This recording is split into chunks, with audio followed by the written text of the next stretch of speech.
আসসালামু আলাইকুম। সবাই কেমন আছেন? আমি আলহামদুলিল্লাহ ভালোই আছি।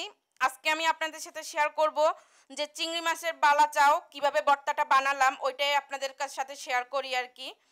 এটা আসলে এই বালা চাওটা আরকি সেই কক্সবাজার থেকে আনছে আরকি আমাদের। আরও শুটকি আনছে যে সুরি শুটকি, কাসকি শুটকি, চিংড়ি শুটকি, তারপরে এই যে বালা চাও এগুলি আনলো আরকি লইট্টা শুটকি এগুলি আনছে আরকি। তো ১ম এ আমি এখানে কি নিছি, কাঁচামরিচ, পেঁয়াজ, ধনিয়া পাতা, চিলি ফ্লেক্স, যে যেরকম জাল খাবেন সে ওই রকমের ঝাল দিবেন।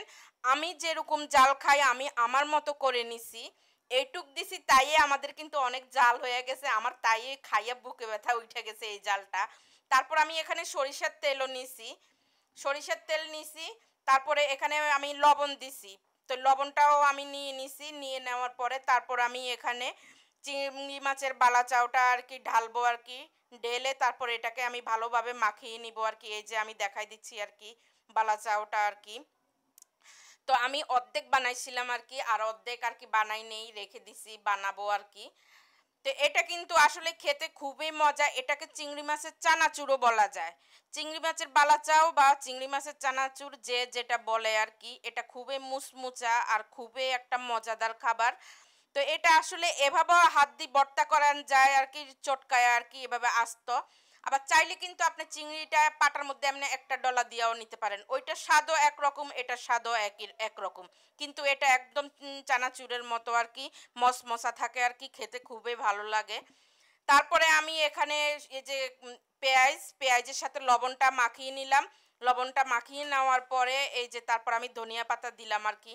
আসলে এই দিনটা আসলে মাছি এত অত্যাচার করে বাসার মধ্যে, এত মানে সব পরিষ্কার থাকে করে, তারপরও মাছি যে আসে। আসলে আমরা ৬ তলায় থাকি তো, ৬ তলায় থাকি তারপরও মাছি আসে। এটা কি যে অবস্থা! এই দিনটা হইলে আরকি আসে বেশি।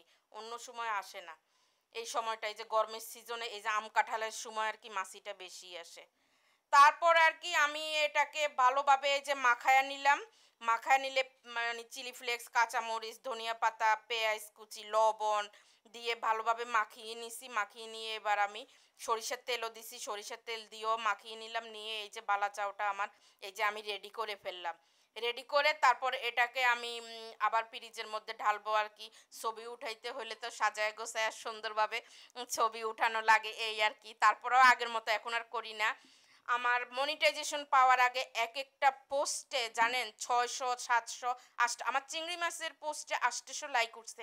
আর এখন সেই জায়গায় আমার পোস্টের মধ্যে ১০-১৫ টা লাইকও উঠে না। কি করার আছে? কিছুই করার নাই। আসলে লাইক যার ব্যক্তিগত ব্যাপার আরকি।